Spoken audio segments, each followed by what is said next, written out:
Algo ultrapassou as estrelas acima de Marte. Outubro de 2025. As câmaras noturnas do Perseverance registram um impressionante clarão a 60 km por segundo, coincidindo com a velocidade e o momento do histórico sobrevoo de Marte pelo visitante interestelar 3, Ila Atlas. As sondas orbitais programadas para Marte ficam sem sinal e as imagens brutas desaparecem no vazio. Em seguida, relatos não confirmados de vários objetos velozes e um misterioso clarão verde deixam o mundo científico em alerta. As primeiras imagens do sobrevoo de Marte sugeriam algo estranho. Comportamentos que nenhum cometa conhecido deveria exibir, e as divulgações oficiais de dados pararam justamente quando as respostas eram cruciais. O que se passou nesses fotogramas em falta? E será que estas pistas podem alterar o que sabemos sobre visitantes interestelares? A 2 de outubro de 2025, Stephan Barnes, uma figura proeminente na astronomia amadora, partilha um lapso temporal de 9 minutos do céu noturno a partir do arquivo de imagens RAW do Perseverance. A sequência, montada a partir de uma série de frames consecutivos, revela uma linha fina como uma lâmina que atravessa o firmamento marciano.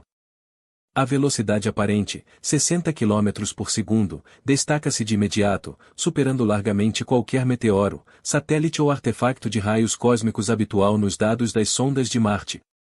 Para comparar, a sonda solar Parker da NASA, o objeto humano mais rápido, atinge 192 km por segundo, mas só no periélio, no fundo do poço gravitacional do Sol. Aqui, a linha mantém um ritmo constante à distância de Marte, onde tais velocidades são exclusivas dos viajantes interestelares. A abordagem de Barnes é rigorosa. Ele sobrepõe os frames brutos a um catálogo fixo de estrelas, calibra a escala de placa usando separações estelares conhecidas e verifica cada carimbo temporal para consistência. O movimento da linha é calculado em relação às estrelas de fundo, frame a frame, eliminando qualquer artefacto de câmara fixa ou impacto de raio cósmico. Ao corrigir falhas de frames e cruzar com cartas estelares públicas, ele divulga o conjunto completo e convida a comunidade a reproduzir a descoberta ou desmontá-la. O impacto é imediato e viral. Dezenas de milhares descarregam os frames, reprocessam a montagem e discutem se a linha é autêntica, um erro ou algo mais intrigante. A reputação de Barnes pela precisão técnica e ceticismo dá credibilidade à sua revelação.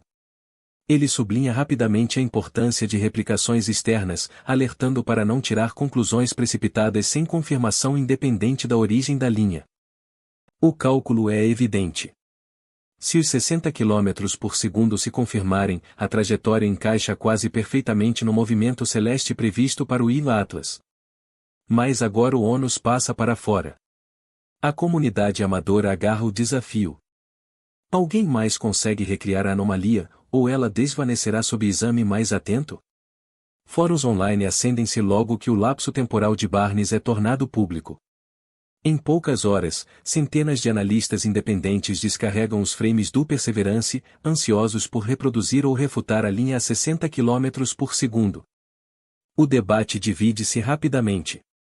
Alguns anunciam êxito, empilhando os frames com scripts personalizados.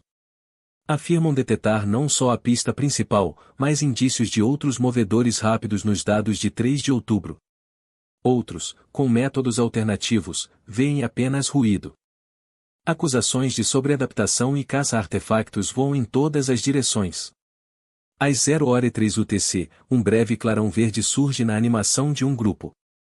A anomalia ao nível do pixel desencadeia uma onda de especulações. Trata-se de um evento de emissão real ou apenas um golpe de raio cósmico amplificado por empilhagem agressiva? Equipas rivais dissecam os canais de cor, debatendo calibrações e configurações de filtros. Alguns defendem que o clarão verde é quimicamente viável, uma linha de emissão cometária.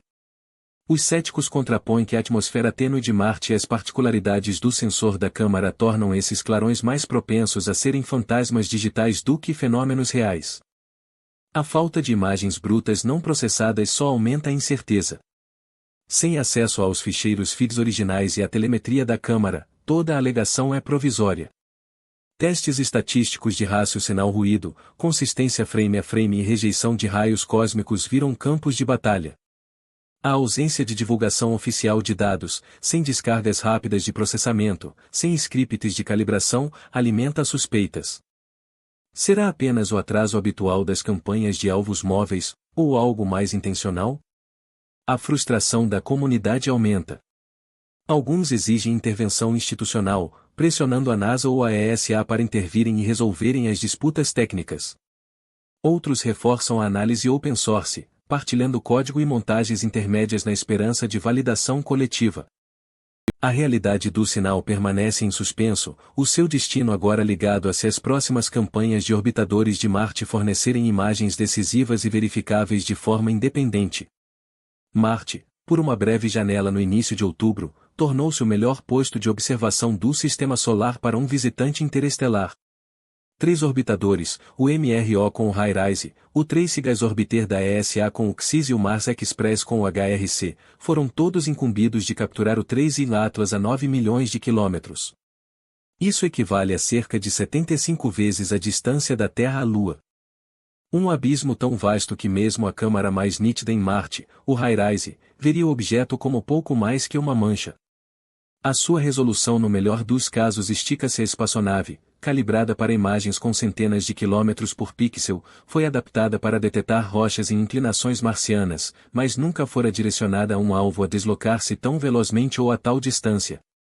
O HiRISE, concebido para identificar blocos nos declives de Marte, teve as suas sequências de imagem reprogramadas para o sobrevoo, recorrendo a dados efemérides atualizados que visavam um estreito campo de visão à frente da trajetória prevista. Cada registro fotográfico representava um risco calculado. Mirar cedo demais e o objeto sairia do enquadramento, tarde demais e ele fundir-se-ia com as estrelas de fundo.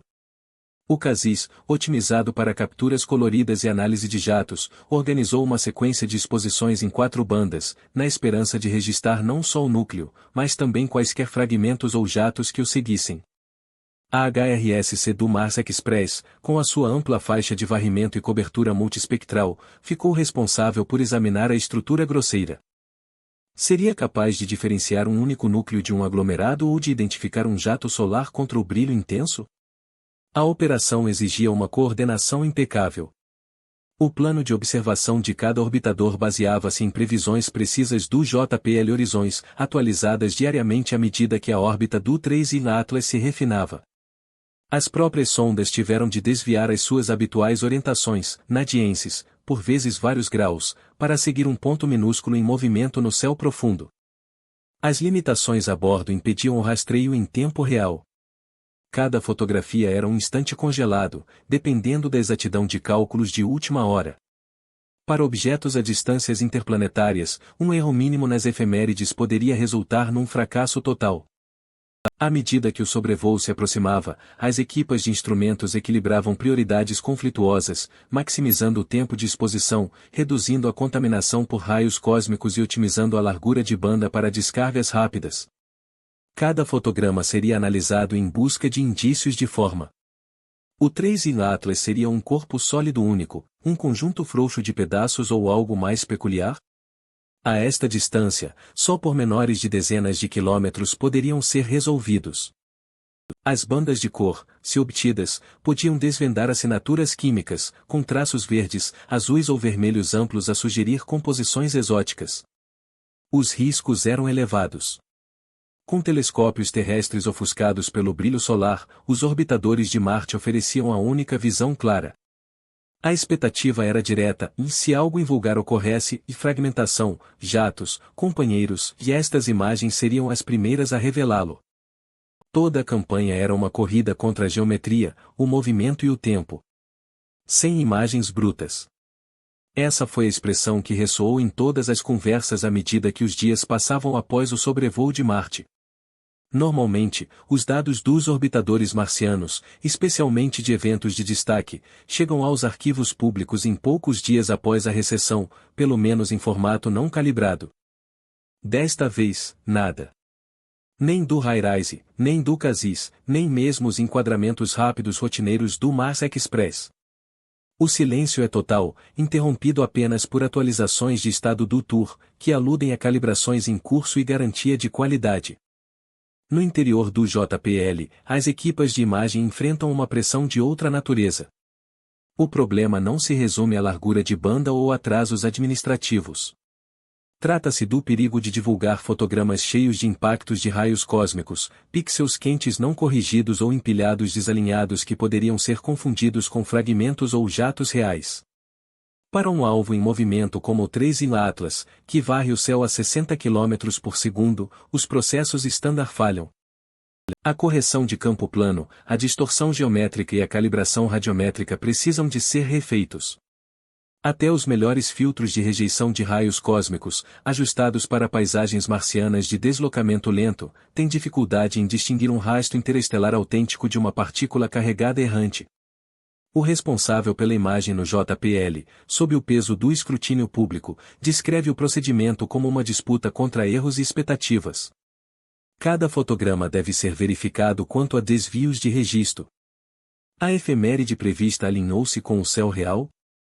Um raio cósmico ou partícula solar deixou um rastro isolado que poderia ser interpretado como um objeto companheiro? Nesta campanha, até o empilhamento de imagens, um passo habitual, transforma-se num campo minado.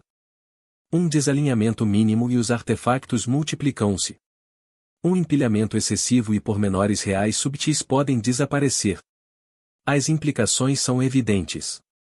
Publicar cedo demais e um fantasma digital pode desencadear um furor mundial. Demorar-se e as suspeitas de encobrimento proliferam.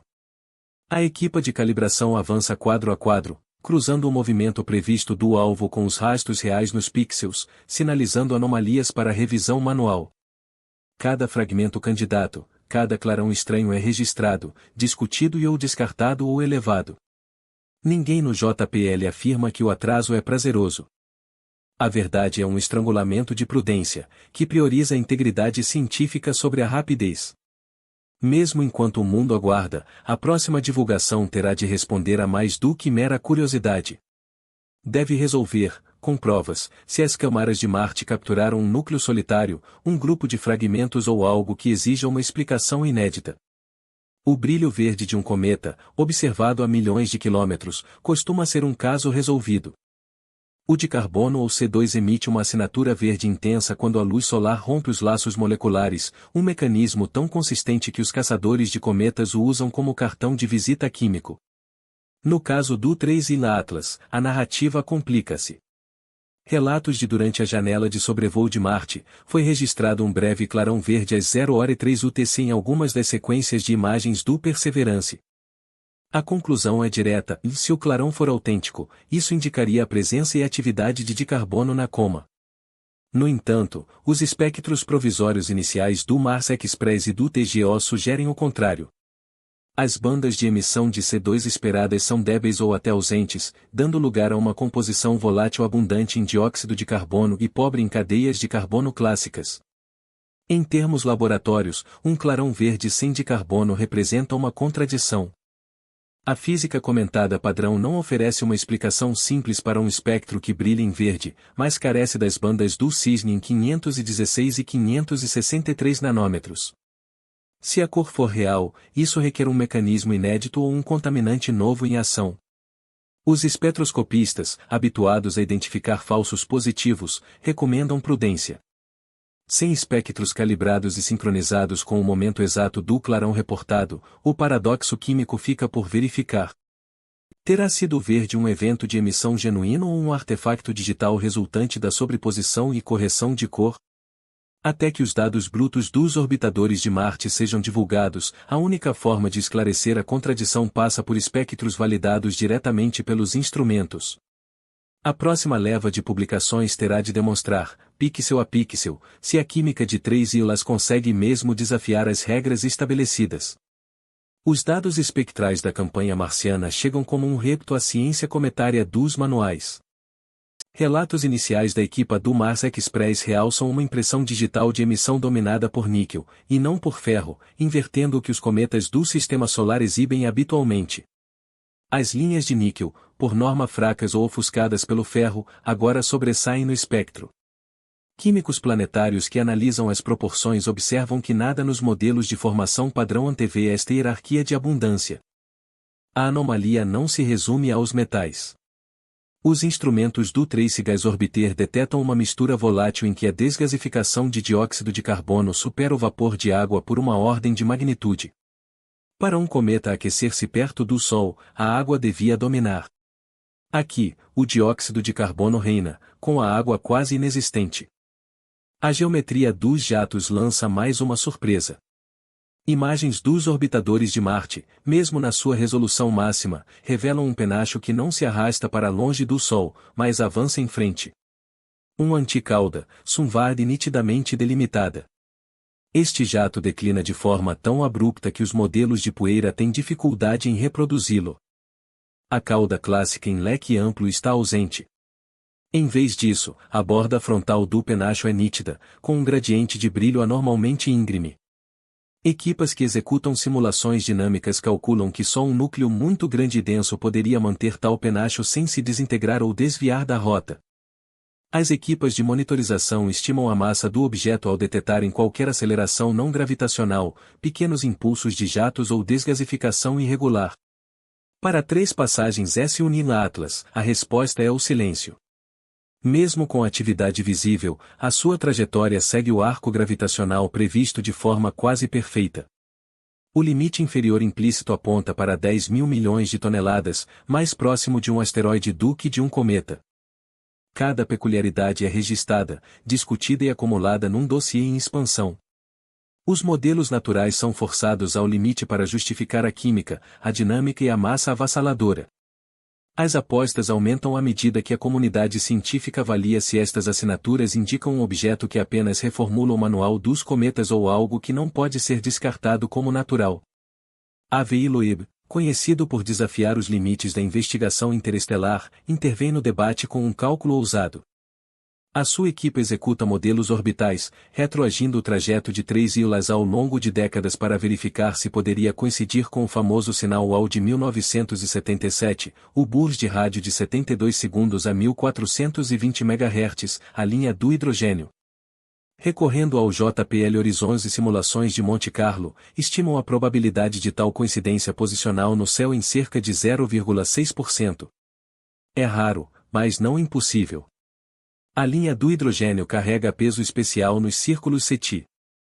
É a frequência mais provável para sinalização interestelar. O grupo de Loeb defende que, se algum objeto merecesse um segmento radiofônico direcionado, seria um que atravessa as coordenadas do WALL e se desloca à velocidade interestelar. Investigadores SETI, sempre cautelosos, sublinham os riscos, incerteza posicional, a imensidão do céu e o perigo de raciocínio pós-hoc. Ainda assim, a especificidade de um sinal de banda estreita na linha do hidrogênio continua a ser o padrão ouro para a artificialidade. A natureza não emite em canais tão precisos. Com 3 ílulas agora atrás do Sol, a interrogação persiste e a próxima janela radiofônica revelará mais do que silêncio? Após 29 de outubro, 3 ílulas desliza para trás do Sol, entrando numa zona de blackout que cega observadores terrestres e baseados em Marte. Nas próximas 5 semanas, nenhum telescópio pode seguir a sua posição, brilho ou estrutura em evolução. Esta é uma interrupção comum. O periélio sempre impõe uma pausa forçada, ditada pelo ofuscamento solar e pelos limites rígidos dos protocolos de segurança das sondas. Ao longo de novembro, cientistas planetários, astrônomos amadores e defensores de assinaturas tecnológicas aguardam ansiosamente o calendário, na expectativa de princípios de dezembro, quando o objeto reaparecerá no céu pré-auroral. 4 métricas-chave de dominar a lista de vigilância. Brilho geral, percurso face às estrelas de fundo, forma da cauda ou jato, e assinaturas espectrais. Cada aspecto será examinado em busca de alterações. Fragmentou-se o objeto, enfraqueceu ou alterou a rota. A próxima oportunidade é curta, mas crucial. A confirmação dependerá do que surgir dessa sombra solar e se os dados coincidem com as previsões ou intensificam o enigma. Separar o sinal do ruído inicia-se com uma escala simples. Na base, a repetibilidade. Características autênticas, sejam riscos, clarões ou companheiros, têm de surgir em pilhas independentes, com carimbos de tempo e efemérides coincidentes entre equipas. Artefatos, ao invés, desaparecem quando os processos mudam ou a calibração varia. Depois, confirmação multibanda. Um objeto real deve registrar-se em mais do que um filtro ou comprimento de onda, com rácios de cor que façam sentido físico. Artefatos tendem a piscar num único canal ou inverter cores com processamentos distintos. Acima disso, marcas geométricas e dinâmicas. Verdadeiros companheiros devem deslocar-se em paralelo, rastreáveis em trajetórias previstas e com separação constante, sem saltos ou borrões consoante a ordem das pilhas. No topo, manobra ou estrutura de movimento intencional, rádio em banda estreita ou geometria repetitiva. Estes são quase impossíveis de a natureza imitar. Cada alegação sobe esta escala, defrontando testes mais rigorosos a cada degrau. O ônus da prova aumenta com a pretensão. O placar está aberto. Registre cada anomalia, exija provas e deixe a evidência falar. Quimicamente, 3. Modelos de cometa desafiados por Ila Atlas. O rácio níquel-ferro, a composição rica em dióxido de carbono e o enorme pluma de som madeira destacam-se todos. Contudo, a evidência mais vital permanece fora do alcance público. A trajetória projetada de Ila Atlas sobrepõe-se à localização do sinal UAU de 1977, com uma probabilidade calculada de 0,6%, mas detecções rádio-independentes ainda não surgiram. À medida que Ila Atlas se aproxima do periélio e de um apagão nas observações, os factos exigem paciência e precisão. Até a próxima divulgação de dados, o mistério persiste. Temos um enigma interestelar, uma pilha de anomalias e respostas não confirmadas. Apenas a evidência e o que faremos com ela a seguir.